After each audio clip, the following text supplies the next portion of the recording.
फर्जी नारों में आपको फंसा के रखते हैं। हिंदू मुसलमान।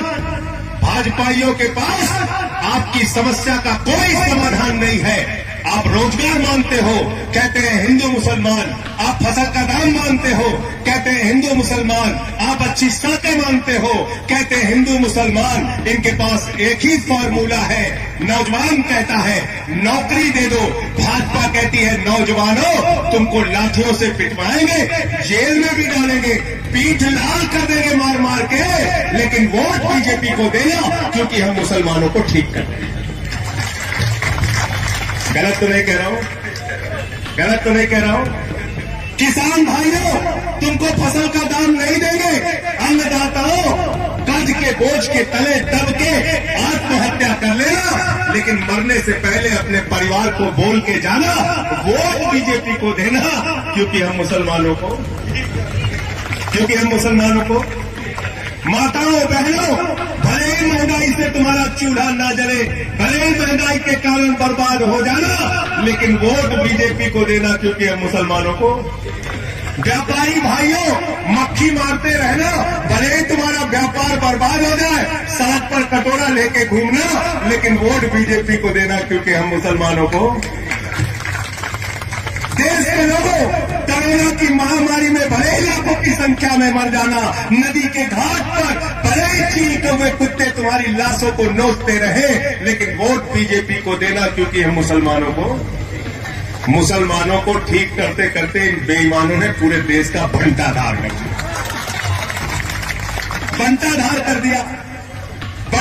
कर दिया। मोदी जी कहते हैं भारत माता की जय, हम भारत की रेल बेचे। कहते हैं कि नहीं कहते? भारत माता की जय, हम देश का कोल इंडिया बेचे। भारत माता की जय, हम देश का steel authority of India limited बेचे। और अरविंद केजरीवाल क्या कहते हैं? भारत माता की जय, हम अपने बच्चों के लिए स्कूल बनाएंगे। भारत माता की जय, हम अपने बच्चों के लिए अस्पताल बनाएंगे। भारत माता की जय, हम अच्छी सड़कें बनाएंगे। हम अपने बुजुर्गों को तीर्थ यात्रा कराएंगे।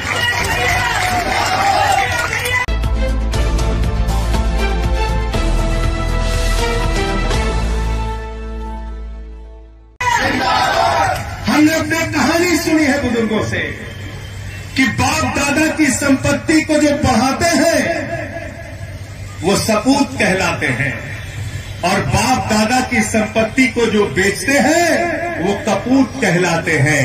भारत की सरकार एक कपूत सरकार है जो 6.5 लाख करोड़ रुपए की आपकी संपत्ति बेच रही है। 6.5 लाख करोड़ की संपत्ति बेच रही है। रेल बेच रहे हैं, सेल बेच रहे हैं, कोल इंडिया बेच रहे हैं, LIC बेच रहे हैं, बैंक बेच रहे हैं, सड़क बेच रहे हैं, बिजली बेच रहे हैं, पानी बेच रहे हैं, BPCL बेच रहे हैं, FCI बेच रहे हैं, पूरा हिंदुस्तान बेच रहे हैं। तो आज के बाद शहीद आजम भगत सिंह को याद करके जब भारत माता की जय लगाना तो भाजपाइयों से हिसाब भी पूछना कि बताओ तुम भारत की संपत्ति कितनी बेच रहे हो, क्या क्या बेच रहे हो, इसका हिसाब दो। तुम संपत्ति बेचने वाले भारत माता के गद्दार हो, तुम भारत माता की जय नहीं लगा सकते। और मैं गद्दार क्यों कह रहा हूं? क्योंकि यहां अशोक कमांडो बैठे, ये कारगिल के युद्ध में खुद शामिल रहे हैं, और आज अग्निवीर योजना लाई गई। हमारे पश्चिमी उत्तर प्रदेश के लोग, मेरठ के लोग, बागपत के लोग, मुजफ्फरनगर के, सहारनपुर के, बुलंदशहर के लोग, गाजियाबाद के लोग, अलीगढ़ के लोग, आगरा, मथुरा, नोएडा के लोग, जाके पता कीजिए। भूपेंद्र यादव जी लिस्ट बनाइए, चेतन त्यागी जी लिस्ट बनाओ, जाओ एक एक गांव में पूछो कितने सेना के लोग भारत की सेना में रह के सीमा की सुरक्षा कर रहे हैं। -50 डिग्री टेम्परेचर में सियाचिन में और प्लस 50 डिग्री टेम्परेचर में जैसलमेर में भारत माता की रक्षा के लिए कठिनाई सह रहे हैं, शहीद हो रहे हैं। और इन बेईमानों ने कहा 17 साल में सैनिक बन जाओ, 21 साल में पूर्व सैनिक बन जाओ। 34,000 अगर सेना के जवान हर साल कम होंगे तो भारत की सेना, याद रखना, 20 साल में आधी हो जाएगी। ये भारत की सेना के साथ मोदी जी की गद्दारी है, मैं कहना चाहता हूं। गद्दारी है कि नहीं बताओ मुझे। गद्दारी कर रहे हैं भारत की सेना के साथ। 20 साल में भारत की सेना आधी हो जाएगी, क्योंकि 34,000 सैनिक हर साल कम होंगे। और 34,000 सैनिक अगर हर साल कम हुए तो 20 साल में भारत की सेना तो आधी हो जाएगी। ये कैसे देशभक्त हैं, इनसे सवाल पूछना जरूरी है। ये देश को बांटने वाले लोग हैं दोस्तों, ये देश में नफरत फैलाने वाले लोग हैं।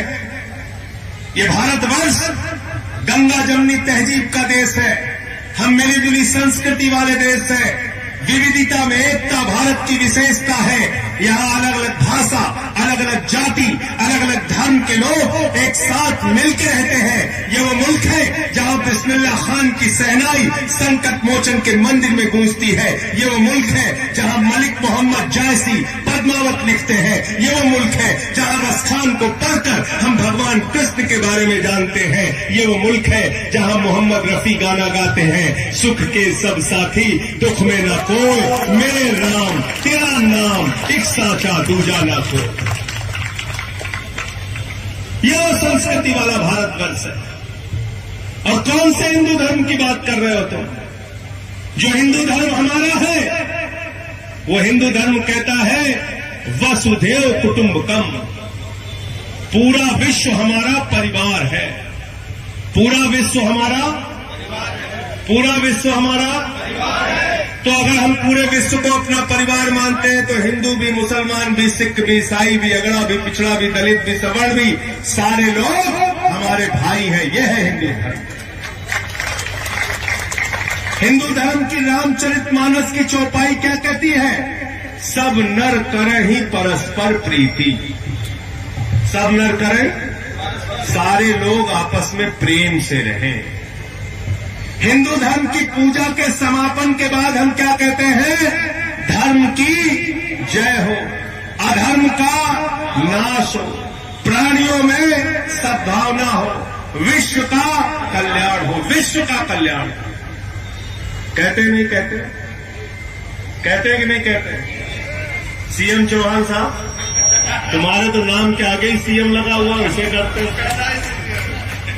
क्यों? बताइए भाई, किसी कहते ना। अब भाजपाई क्या कहते हैं? प्राणियों में दुर्भावना हो। कहते नहीं कहते? तो दुर्भावना वाले चाहिए कि सद्भावना वाले चाहिए? दुर्भावना वाले चाहिए कि सद्भावना वाले चाहिए? तो मुसीबत आम आदमी पार्टी से जानते हो क्या है? भाजपाइयों की हिंदू मुसलमान की दुकान अच्छी चल रही थी, ये केजरीवाल पता नहीं कहां से पैदा हो गए, इन्होंने कहा शटर डाउन।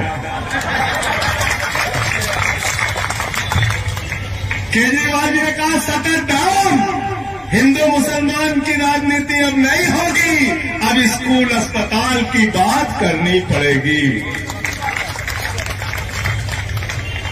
2017 में क्या बोले थे प्रधानमंत्री जी? भाइयों और बहनों, गांव गांव में कब्रिस्तान है तो शमशान होना चाहिए कि नहीं होना चाहिए? बोला था कि नहीं राणा साहब? बताओ बताओ, ऐसा कोई अपशकुनी आदमी हो सकता है क्या? बताइए, ऐसा अपशकुनी आदमी हो सकता? कह रहा गांव गांव में शमशान चाहिए।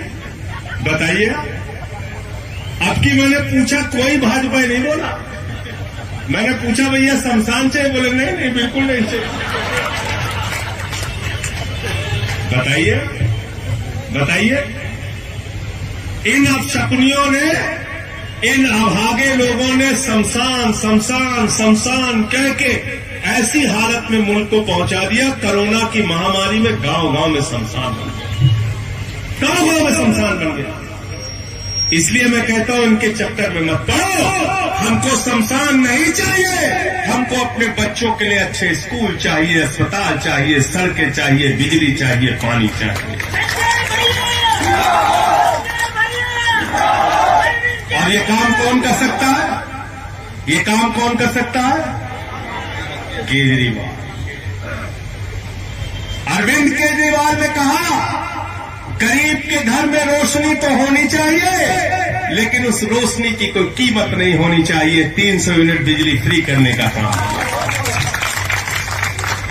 और आम आदमी पार्टी के कार्यकर्ताओं, आपको जान के गर्व होगा, 1 जुलाई से पंजाब के अंदर वहां के मुख्यमंत्री भगवंत मान जी ने 300 यूनिट बिजली फ्री कर दी। और इस महीने में 51 लाख परिवारों का जीरो बिजली का बिल आया है, जीरो।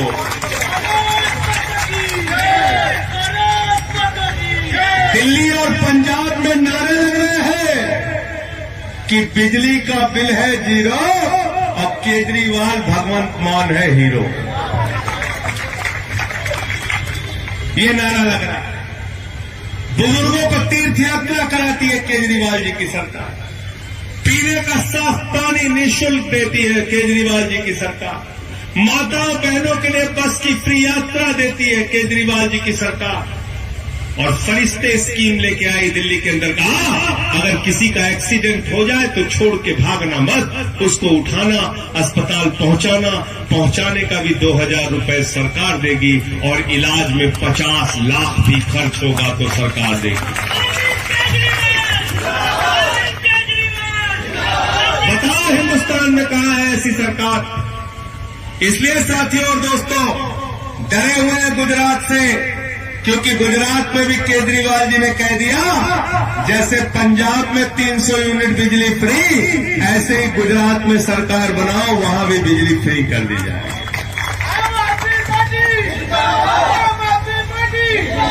अगर आप चाहते हैं गरीब हर वंचित इंसान की आवाज आप तक पहुंचे तो हमारे चैनल को सब्सक्राइब करें और बेल आइकन का बटन दबाना ना भूलें। देखते रहिए बहुजन हलचल न्यूज।